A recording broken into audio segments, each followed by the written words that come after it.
frustration. That's true. And while we go into State of the Shield, before we get to our bad teams, I want to State of the Shield this week, Connor, and talk about here's a division where 3 of the 4 teams are good. Do you know, what division do you know right now is just killing it as a division in football? Rutledge, I would say that the division that's killing it right now, I mean, that's got to be the AFC North.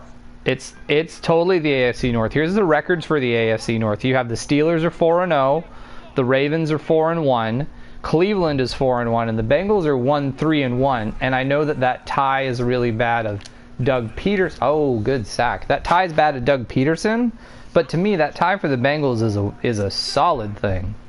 So what do you think is the AFC North in those teams? You know, kind of going one by one, I think the big surprise that needs to be talked about and will continue to be talked about, at least for the next couple weeks, is the Pittsburgh Steelers. Being 4-0 right now is very, very, very impressive for the Steelers, although their next 2 games are the Browns and the Ravens. I think that you're going to have those 2 games are going to really help dictate not just the Pittsburgh Steelers, but also the division as a whole. So I don't know what your thoughts are on the only undefeated team before I continue my takes, but Rutledge, how good do you think the Steelers are? What do you think about Big Ben, Juju Smith-Schuster, all that jazz? I actually don't believe in the Steelers, and I will tell you why. The Pittsburgh Steelers, if you look at their schedule, and their schedule that they have right now, everyone they played was super duper weak. They had the Giants on a Monday night game that they made look like children. They haven't played anyone. I don't think they've played anyone within their division. They had the Eagles, which Carson Wentz threw a dumb pick at the end of it. I think that they're just sort of riding the easy part of their schedule up front. And they're in for a little bit of hurting. I don't see this Pittsburgh being top of the division streak will last. I think Baltimore or Cleveland will take over the AFC North next. Speaking of Cleveland, Wow. Baltimore and Cleveland are leading the league. They're 2 top 15 running. They're both rushing teams. Cleveland has 2 different running backs in the top 15 of the NFL for yards for players. So I think the Browns are on the up and up. So that's my thoughts. What do you have on Cleveland and Baltimore? Yeah, and one of the things that I wanted to look at was just understand who those next couple of games are, right?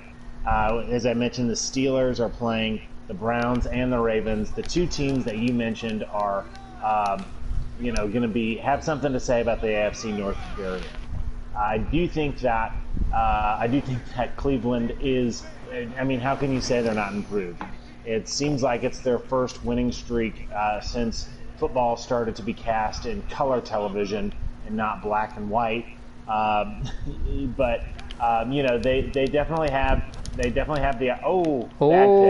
pick. Huge pick for the throwback. Right there you go. I can't wait to talk about Kirk Cousins here momentarily.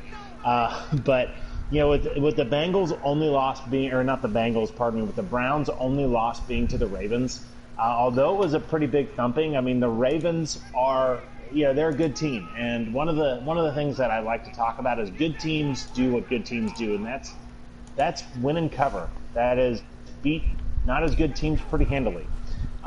So although I think that the Browns are a much improved team, I do think that you just scored all over my face. For our podcasters out there, remember that we are talking sports while playing video games. And, that's what I think about the Browns. Now, in terms of the Ravens, they've got the Eagles and the Steelers. The Eagles is an incredibly winnable game. And, I think the Ravens will beat the Steelers. They've got just,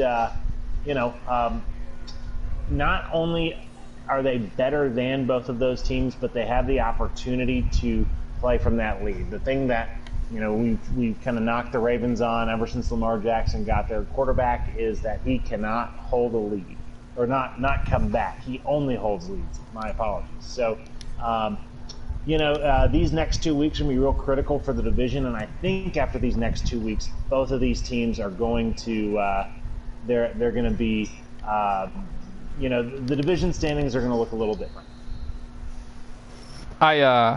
Who do you have you think is going to come out of this stretch and going to be leading the division in, like, when we talk about them maybe in 3 weeks from now? If you could pick one team, no reasons, shout it out, gut instinct, what team? Pick integrity. Nick Wright would be proud of me with my pick integrity.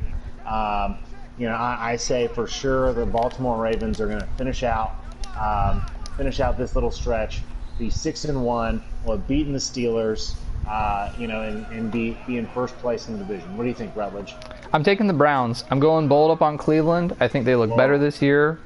I think they've got a good running back, stable back there. I think that they're moving in the right direction. Plus, their schedule is going to do them some favors to make them look better.